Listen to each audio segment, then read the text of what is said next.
Hello दोस्तों। क्या हाल चाल है आपके। उम्मीद कि सब लोग बढ़िया होंगे। मेरा नाम है अमन और आप अभी हो हॉरर जोन में।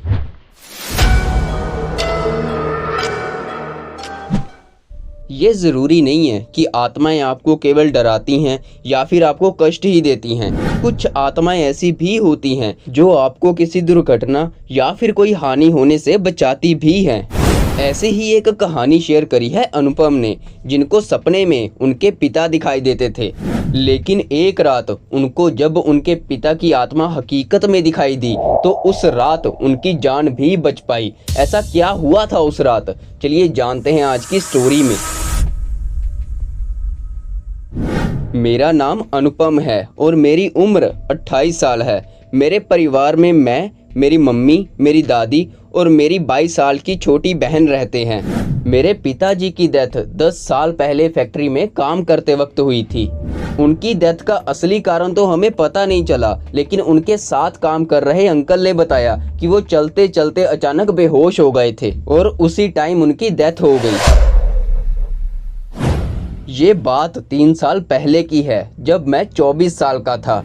तब हमारे घर की फाइनेंशियल हालत बहुत ख़राब थी। मेरे कंधों पर घर की सारी जिम्मेदारियां थी। हमारे गांव के पास वाली सिटी में मुझे एक शॉप में काम मिल गया। मैं पढ़ने के लिए पहले कॉलेज जाता, फिर जब कॉलेज से छुट्टी हो जाती तो काम करने के लिए शॉप पे चला जाता। हमारे पास तब एक स्कूटर हुआ करता था और मैं उस स्कूटर से ही पहले घर से कॉलेज, फिर कॉलेज से काम पर और फिर रात को 9 बजे काम से घर को वापस आता था। पहले भी बहुत बार मुझे मेरे डैडी सपने में आते थे और वो सपना हर बार एक ही तरह का होता था। हर बार वो मुझे यही समझाते थे कि अब मेरे सर पर ही घर की सारी जिम्मेदारियां हैं और मुझे ही अपनी फैमिली का ध्यान रखना है। बस ऐसा बोलकर वो गायब हो जाते।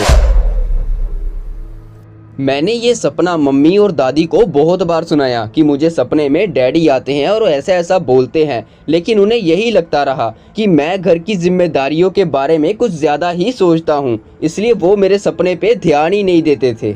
मुझे भी कुछ ऐसा ही फील होने लगा था कि मैं शायद कुछ ज़्यादा ही सोचता हूँ, इसलिए मैंने भी उस सपने पे गौर करना छोड़ दिया।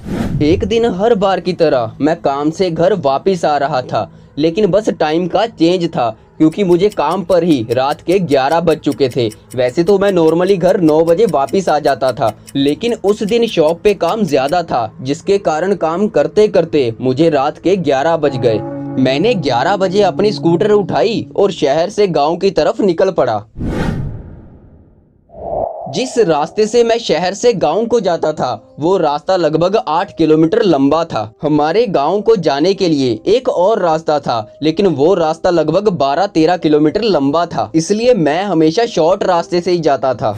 हमारे गांव को जाने वाले ये दोनों रास्ते बहुत ही ज़्यादा सुनसान थे और इन्हीं रास्तों पे बहुत सारी चोरियों और लूटमारी की खबरें भी फैली हुई थी। लेकिन अब घर तो जाना ही था, तो मैंने स्कूटर की स्पीड बढ़ाई और तेजी से अपने गांव की तरफ निकल पड़ा।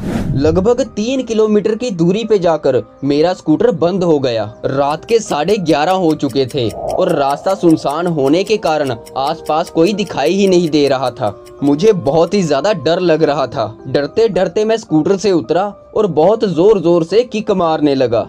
स्कूटर स्टार्ट होने का नाम ही नहीं ले रहा था। मैंने पेट्रोल भी सुबह डलवाया था, इसलिए मैं बार बार किक मार रहा था कि शायद तुक्का लग जाए और स्कूटर स्टार्ट हो जाए। किक मारते मारते मुझे एक तरफ से ठंडी हवा का झोंका आया।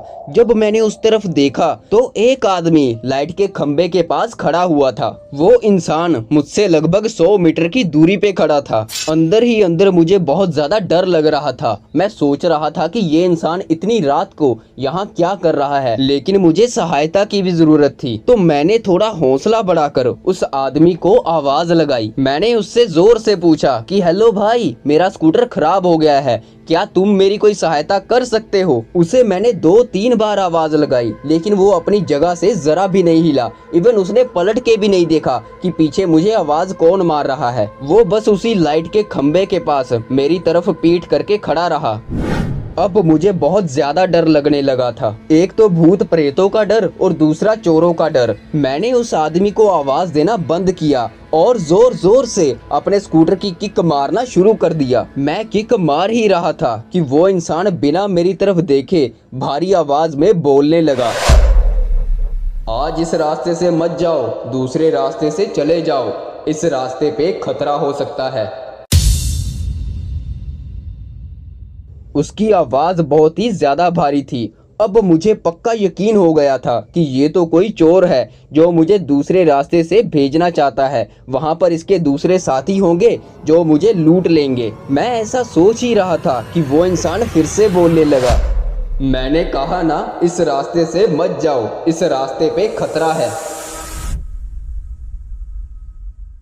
अब तो मैंने भी ठान लिया था कि मैं तो इसी रास्ते से जाऊंगा, तो मैंने भी जवाब दे दिया, अब तो मैं इसी रास्ते से जाऊंगा। मुझे कोई शौक नहीं है तुम्हारे साथियों से खुद को लुटवाने का। अब वो इंसान और ज्यादा गुस्से में बोलने लगा, तुम्हें समझ नहीं आता क्या, इस रास्ते पे खतरा है, वापस दूसरे रास्ते से चले जाओ। उसकी आवाज और ज्यादा भारी हो गई, लेकिन मैं फिर भी उसका चेहरा नहीं देख पाया। मैंने उसका फिर से जवाब दिया कि अब तो मैं इसी रास्ते से जाऊंगा, क्या कर लोगे तुम मेरा। ऐसा बोलते बोलते डर के कारण मैं अपने स्कूटर की किक भी मारता जा रहा था। अब वो आदमी गुस्से से पूरा भर चुका था। वो और ज्यादा गुस्से में बोलने लगा, बेवकूफ, मैंने कहा ना दूसरे रास्ते से चले जाओ, इस रास्ते पे खतरा है। इस बार गुस्से में बोलते बोलते उसने अपना चेहरा भी मेरी तरफ घुमा लिया। जब मैंने उनका चेहरा देखा तो मेरा दिल हार्ट अटैक होने की कंडीशन में आ गया, क्योंकि वो चेहरा किसी और का नहीं बल्कि मेरे पिताजी का था। वो पल मैं शब्दों में बयां नहीं कर सकता। मेरी आंखों में आंसू आ गए थे, दिल मानो धड़कना बंद ही कर गया हो और समा थम सा गया था। मैं वहीं स्कूटर पे खड़ा खड़ा रोने लग गया। मुंह से कुछ नहीं बोल पा रहा था, गला पूरी तरह भर चुका था। आखिरी बार गुस्से में मेरी तरफ देखते देखते उन्होंने मुझे फिर से बोला, दूसरे रास्ते से चले जा, वरना तू भी मेरी तरह मारा जाएगा। मैं बस उनकी तरफ देखता ही जा रहा था। आंसुओं से मेरी आंखें पूरी तरह भर चुकी थी। इतने में मेरा स्कूटर भी स्टार्ट हो गया। स्कूटर स्टार्ट होने पर मैं स्कूटर की तरफ देखने लगा। जैसे ही मैंने नजर पिताजी की तरफ घुमाई, वो वहां से गायब हो चुके थे। डर के कारण मेरे रोंगटे खड़े हो गए। थोड़ी देर इधर उधर देखने के बाद मैं स्कूटर पे बैठा और मैंने अपना स्कूटर घुमा लिया। मुझे पिताजी पर विश्वास था, इसीलिए मैंने तय किया कि मैं अब दूसरे रास्ते से ही जाऊंगा। दूसरे रास्ते से मैं सही सलामत अपने घर पहुंच गया। मैं बहुत ही ज्यादा एक्साइटेड था ये बात मम्मी और दादी को बताने के लिए कि मुझे आज पिताजी दिखाई दिए। लेकिन फिर मैं ये सोचने लगा कि मम्मी और दादी मुझे पागल समझेंगे या फिर वो समझेंगे कि मेरे ऊपर किसी आत्मा का साया है। इसलिए मैंने तय किया कि मैं अपनी फैमिली को ये बात कभी नहीं बताऊंगा। अगले दिन जब मैंने अखबार में खबर पढ़ी तो मैं बहुत ज्यादा रोने लगा। अखबार में खबर आई थी कि जिस रास्ते से मैं जा रहा था उसी रास्ते पे रात के 12 बजे चोरों ने लूटमार करने के चक्कर में एक हस्बैंड और वाइफ को मार डाला। और सबसे बड़ी बात ये थी कि ये घटना मेरे स्कूटर खराब होने वाली जगह से लगभग 1.5 किलोमीटर आगे हुई थी। मुझे ये भी समझ में आ गया कि मेरा स्कूटर पिताजी की वजह से ही खराब हुआ था, ताकि मैं आगे जा ही ना पाऊं। यहीं पे हमारी आज की स्टोरी खत्म होती है। अगर आपको ये स्टोरी अच्छी लगी हो तो वीडियो को लाइक कीजिए और ऐसी ही रियल लाइफ स्टोरीज और देखने के लिए चैनल को सब्सक्राइब कीजिए। धन्यवाद।